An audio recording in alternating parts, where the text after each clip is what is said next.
guest. Before I go there, I want to recognize a few people that are here. Today we have Victoria County Democratic Chair Woodrow Wilson Wagner here with us.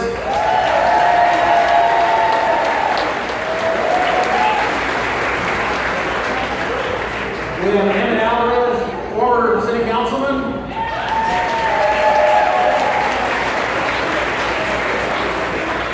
We have school board member Stella De Los Santos.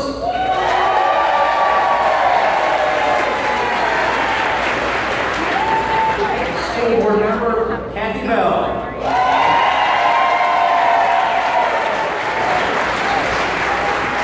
Mary Ann Rivera, Justice of the Peace Precinct 1. We have Matt Kelly, former Democratic County Chair of Victoria.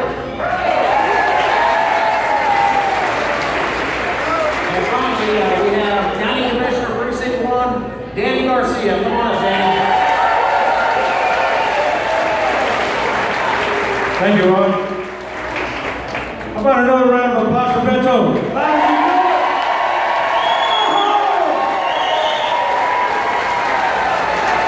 Awesome to see the crowd that we have in here today.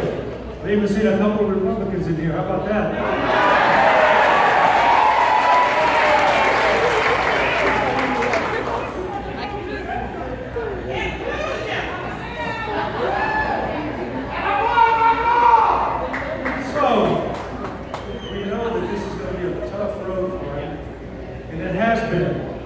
Guess what?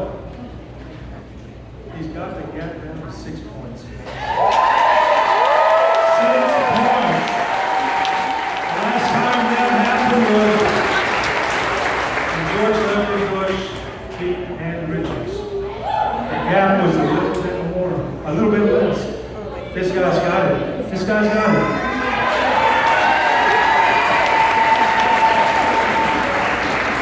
And Beto, we know you're not Hispanic.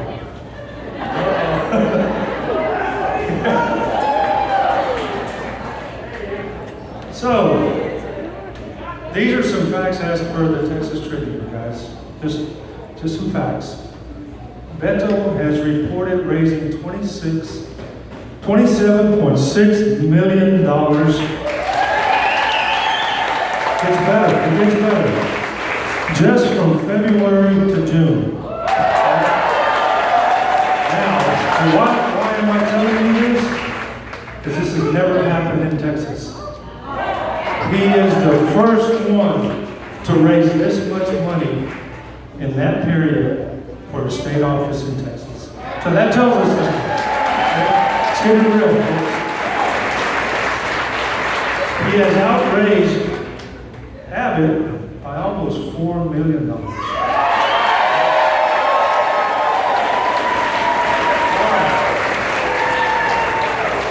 So folks, I do want to say this, that it's nice to have a guy that's going to be our governor, that's willing to come and talk to us common folks here, and then that we don't have to go to a mansion, to a private party to see him. So today, it's an honor for me and all of us to have our next governor of Texas here with us today, Beto O'Rourke.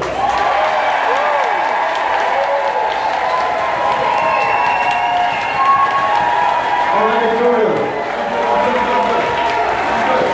Victoria, thank you for coming out. Thank you for being here.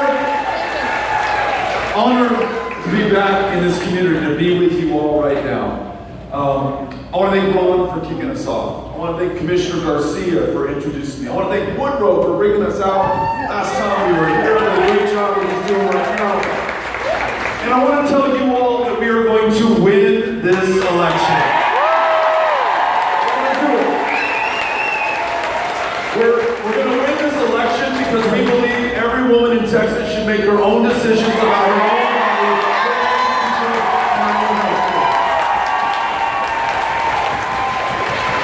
We're going to win this election because we believe every teacher, every counselor, every librarian should be shown some respect, paid enough so they don't have to work a second or third job. We're going to listen to them and we're going to cancel the STAR test in the state of Texas.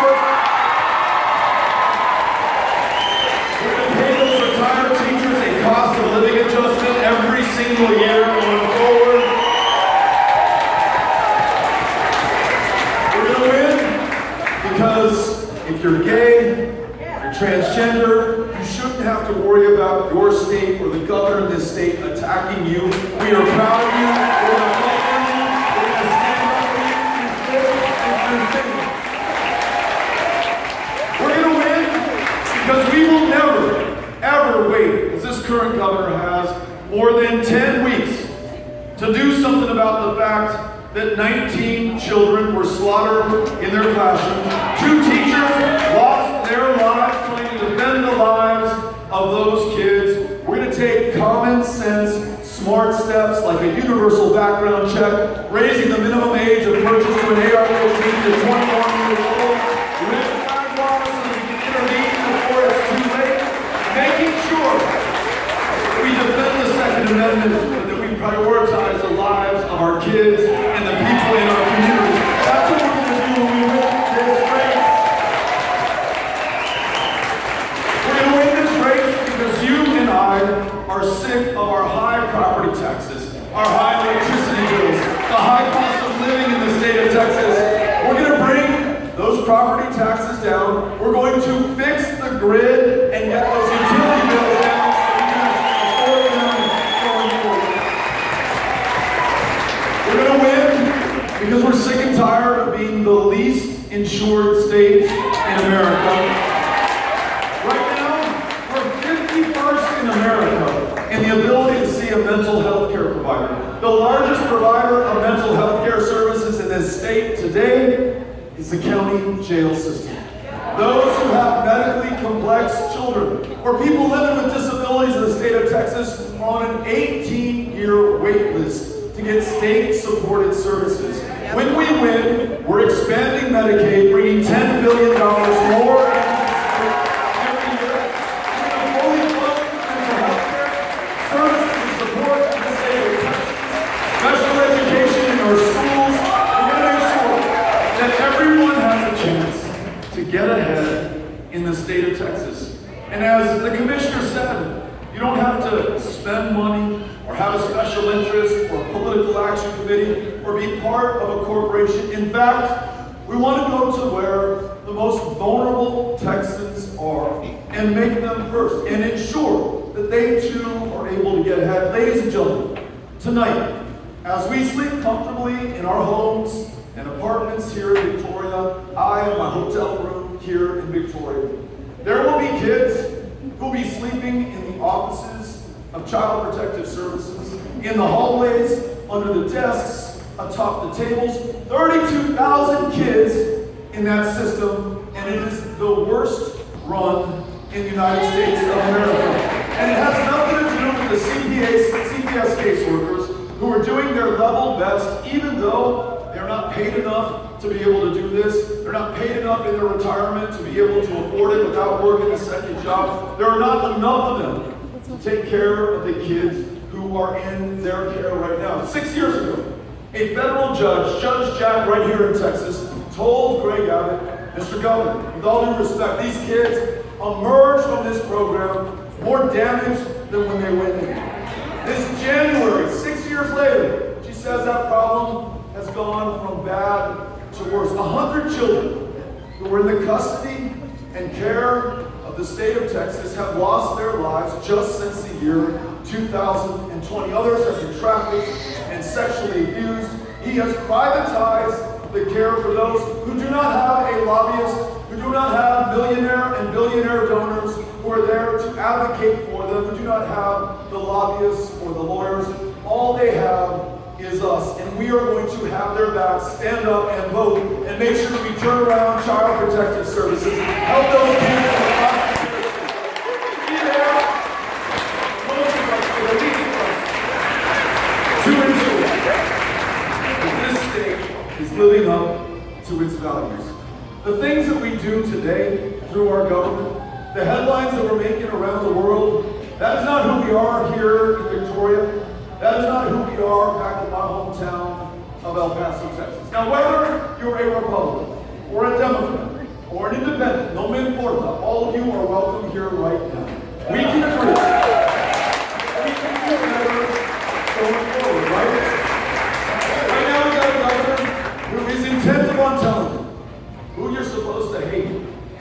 be afraid of or fear next.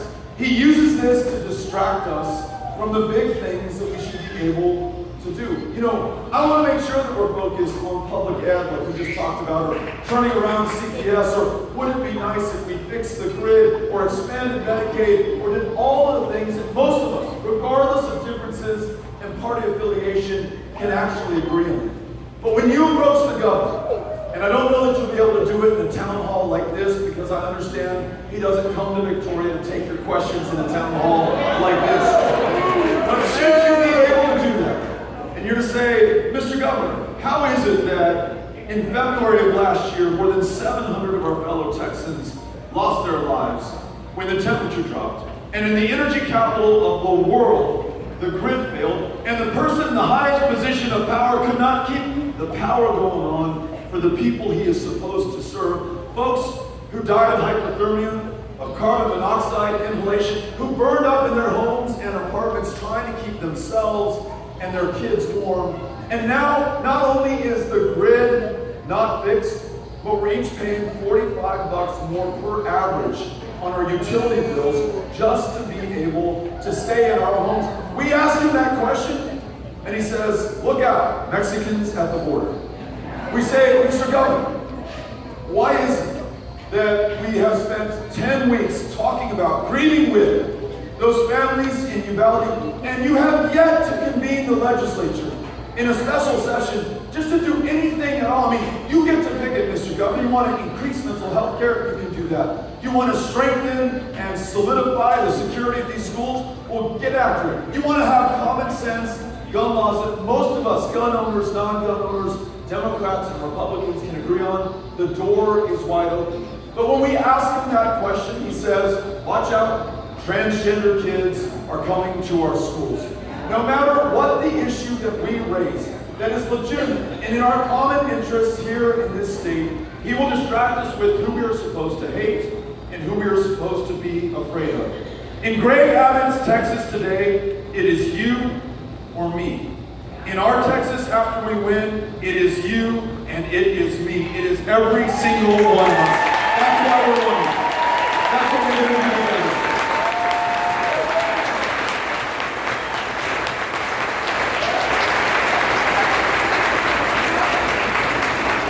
We're going to make sure, if you are born and raised right here in Victoria, that your community gets its fair share of state funding in the 9th largest economy on the planet. $2 trillion gross domestic product. $250 billion biannual budget. I want to make sure that the investment is made here in infrastructure, in schools, in broadband internet. We were looking at the statistics today. Fully a quarter of the people who live in this county cannot reliably get online to use the internet. Now, try getting what you raise if you're a farmer, what you grow to market. Try finishing your education. Try finding a job. Try finding employees if you're a small business owner. If you're lonely and single, try finding a date if you cannot get on the internet and be online in this day and age. What if we make sure that whether you live in Victoria or Austin, Texas, broadband internet is just a fact of life that you can count on?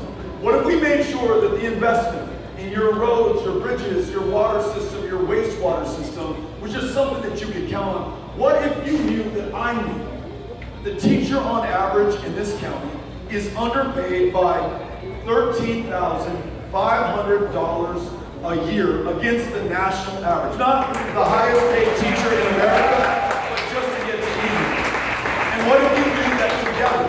Instead of relying on the property taxpayer to foot the bill, we up the share of state spending from Austin that comes right here to Victoria and pay those teachers $13,500 more every year going forward. That's what happens when we have a governor who serves all of us without regard to the differences between us. Who you love, how you pray, what country you come from, how many generations you can count yourself a Texan, or whether you just came here yesterday. I want to make sure this state is allowing you to fulfill your potential, to live up to your full promise, to do better for yourself and your family, and in so doing, to do better for all of us. That's what brought me here tonight. That's why I'm out here on this campaign trail. And as the commissioner said, I think that's why we're doing so well. When Quinnipiac, which is the gold standard in political polling, took the measure of this race back in December, we just gotten in. They said we were 15 points down. Now, in that time, in those 7 months, until the last poll came out last month, we have not spent a dime on TV trying to lift our image or tear down that of the other guy, while he has spent millions upon millions doing the same for himself. Well, those 15 points have shrunk down to 5 points today. And as the commissioner said, not only have we outraised the sitting governor of the state of Texas, but we had 500,000 contributions, individual contributions. The single greatest group of donors, school teachers right here in the state of Texas. We have 83,000 people who signed up to take a shift, to knock on doors, to meet the voters who are going to decide the outcome of this election. And this is where I'll land and where we're going to turn the microphone over to you with this thought. In addition to all the other challenges that I shared with you here tonight, teachers leaving the profession by the thousands because of the disrespect we're showing them, those kids suffering in CPS care, your fear about what happens this winter without the grid being fixed, or those of you who are being priced out of your homes by property taxes that are out of control, perhaps the most consequential for us as Americans in this great democracy is the fact that it's harder to vote or to register to vote in the state of Texas than in any other state in the Union. So bad that in March of this very year, during our primary elections, a 95-year-old World War II veteran put his life on the line for this country, fighting fascism half a world away to defend our democracy right here at home. His request to mail his ballot in a pandemic that has claimed nearly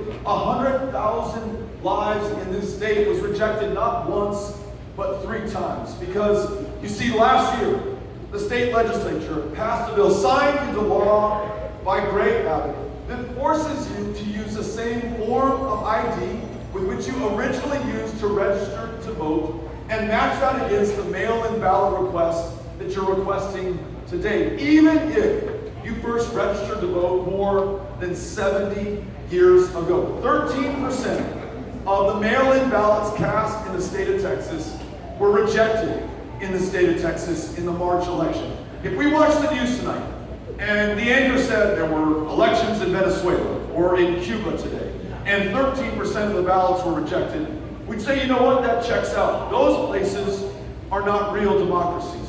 They're not like us. But 246 years into this experiment, which I believe defines this country and sets us apart not only from most of the rest of the world, but almost the entirety of human history, that we can freely and fairly choose those who will represent and serve us in these positions of public trust. We might very well lose it, and lose it as soon as this year, unless we're willing to stand and fight for it. So I ask you, in the land that produced Dr. Lawrence Nixon, who in 1924 stood against the white primary, which disallowed voting from African Americans in this state for 20 years, and took his case all the way to the Supreme Court, where he won it not once, but twice, this El Pasoan, our fellow Texan, to LBJ, the first Texas president, who watched a 24-year-old John Lewis attempt to cross the Edmund Pettus Bridge in Selma, Alabama on Bloody Sunday in March of 1965, and a week later convenes a joint session of Congress and says, you know what, we're not a real democracy when not everyone is allowed to participate, when we don't hear every voice, when not every vote is counted. He signed the law, the Voting Rights Act, that created the true first multiracial democracy in this country, perhaps this planet's history. That is our inheritance. That is our heritage. What we do with it at this moment of maximum peril for our democracy will determine our future. And I believe, as a parent of 3 kids that were raised in El Paso, it will define us in the eyes of our children, our grandchildren, and the history books yet to be written down the road. This is the moment for each and every one of us to stand and be counted, to sign up, to volunteer, to knock on doors, to reach out to the very Texans who are the focus of this voter suppression and voter intimidation in our state, and invite them into this democracy, invite them into this election, and with your help, make them, the very people who are not supposed to participate, the margin of victory when we win this on the night of November 8th. You all with me on this? We can do this. We will do this. And we're going to do it together. So, Victoria, thank you for having us out. Looking forward to answering your questions and hearing what's on your mind. Le agradezco. Muchísimas gracias. Cynthia, so Cynthia's got a second microphone. And here's the deal. We are on day 17 of a 49-day straight push through the state of Texas. And if you told me we were on day 1017, I wouldn't argue with you. Feels like we've been on the road forever, but in the best way. Last night in El Campo, 400 people showed up in that community. Lake Jackson, a little bit earlier. Dallas, Texas. Houston, but also Beaumont, Port Arthur, communities like Bowie. Communities like Quanah, communities like Pampa, communities where Democrats fear to tread. And because statewide Democratic nominees have not shown up in years past, Republicans don't have to contest the election in November, and those folks go functionally unrepresented. The reason that we're showing up in these cities, the reason we showed up for you tonight, is to listen to and learn from you, and make sure that after we win, we can hit the ground running on delivering for Victoria. So Cynthia will recognize you. If you raise your hand, she'll bring that mic over to you, and I'm all ears. Go for it. Okay, a couple announcements before we start. So if you are not registered to vote and you need to get registered to vote, we have somebody here that can do that. Neha, can you please raise your hand so folks can see who you are? Again, folks, if you are not registered to vote and there's a table back over there, I see folks waving. Please go see them and they can get you registered to vote. And then also I'd like to recognize Josh Tutt. He's a candidate for Texas State District 18. Okay. And for anybody who wants, if you've already registered to vote, and you now want to go knock on doors with us, we have a number of volunteers in yellow vests around the room. They'll come find you over the course of today's meeting or before you leave. But if you want to find them, or raise your hand and they can come over to you, they'll sign you up for a block walk to go knock on doors as well. Okay, this is going to be our first question. But before we go, I would just ask so I can get to as many folks with their hands up. Please just keep it to one question. Thank you. Hi. Hey there. I'm praying for you. I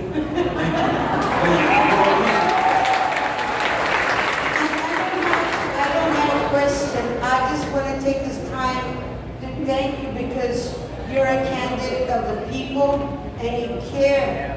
And you have a heart that's caring and loving and ready to serve God's people. So that's why when I said I'm going to vote for Beto because he cares for everybody, not just for everybody. So Thank you so much. Grateful to you.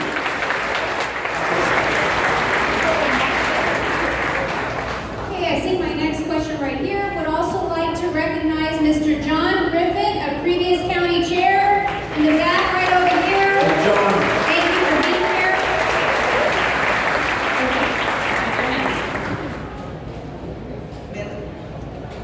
We hail from Del Rio. We are now transplanted to Victoria. Our kids go to school in Savannah County. Now we all live here in Victoria. What can you do about my mom who's 80 years old in Del Rio and has to travel to San Antonio just for a macular degenerative appointment with a specialist?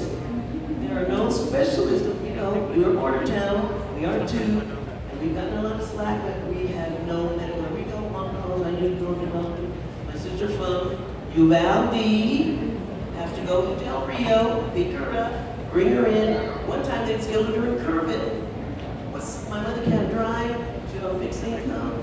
Come on. We need help in the borders when it comes to medical issues. Absolutely. Specialists, especially. Thank you. Thank you for being here.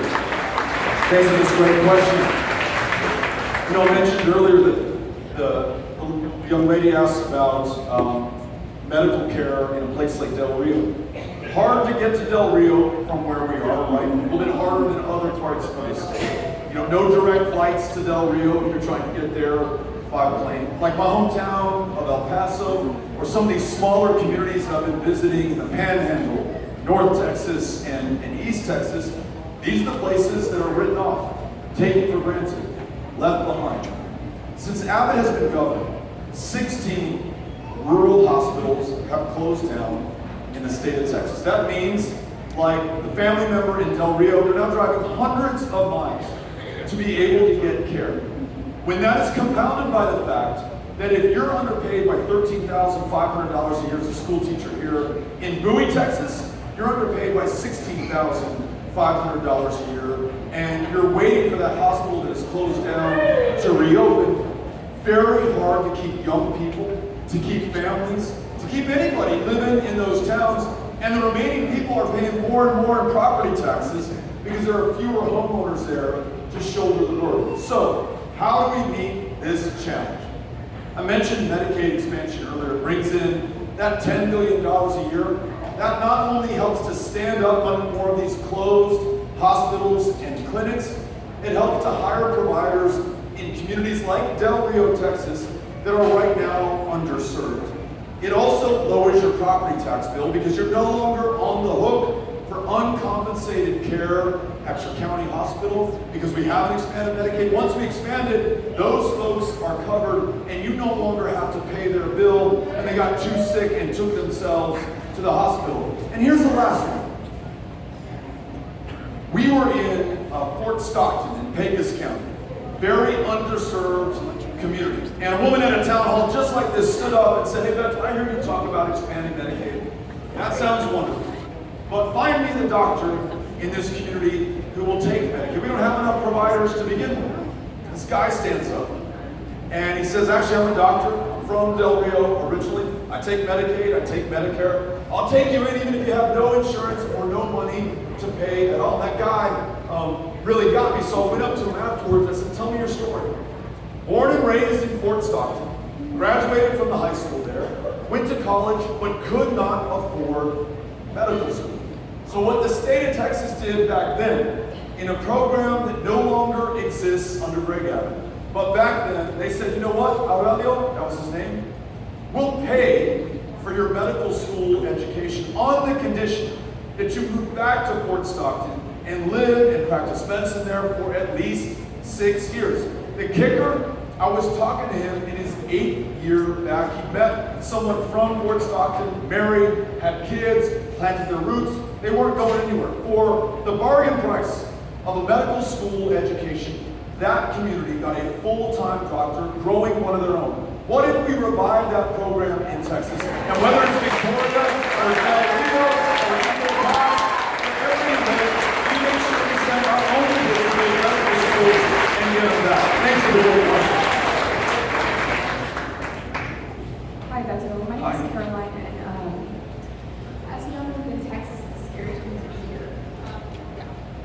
You know, I work on the front lines as a substance abuse counselor in the mental health field, but I also work on the front lines volunteering with what is an organization that essentially functions as an underground railroad to get women out of Texas for our own reproductive issues and to receive the care that we need. And it is an exhausting fight with exhausting stories, and we help as many women as we can, but we can't help all of them. What are you going to do to ensure that women like me are winning the fight for our own reproductive rights? Thank you for this great question, and thank you for the work that you're doing.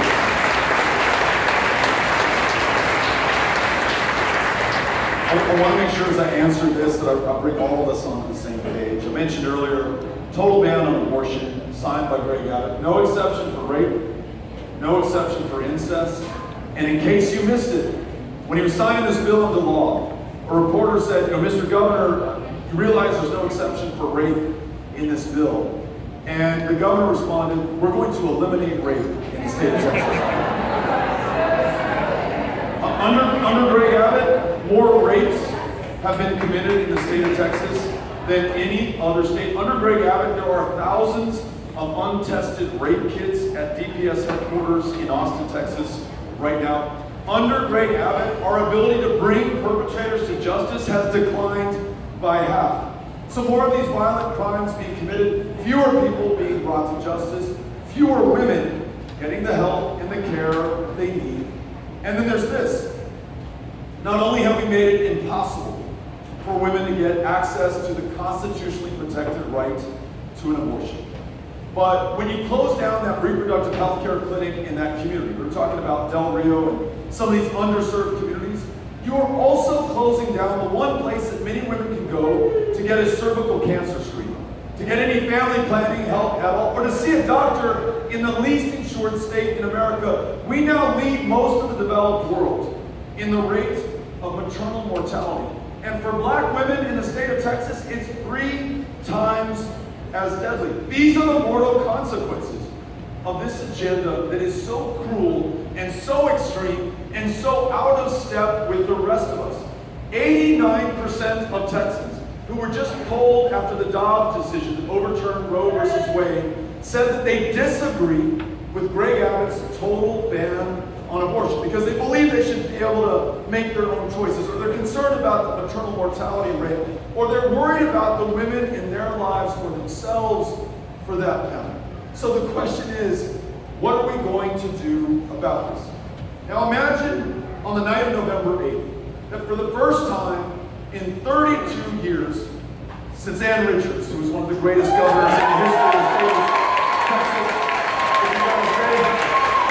for the first time since Ann Richards won in 1990, we elect not just a Democrat, but a proud pro-choice Democrat.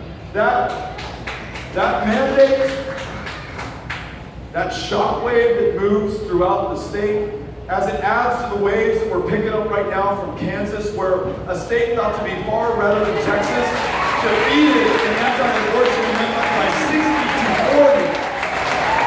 We're going to be able to compel Democrats and Republicans alike to come to the table, to at a minimum overturn this very cruel ban on women being able to have their own reproductive health care freedom. But we need to go further than that, because if you are like me, I am sick and tired of playing defense or being on the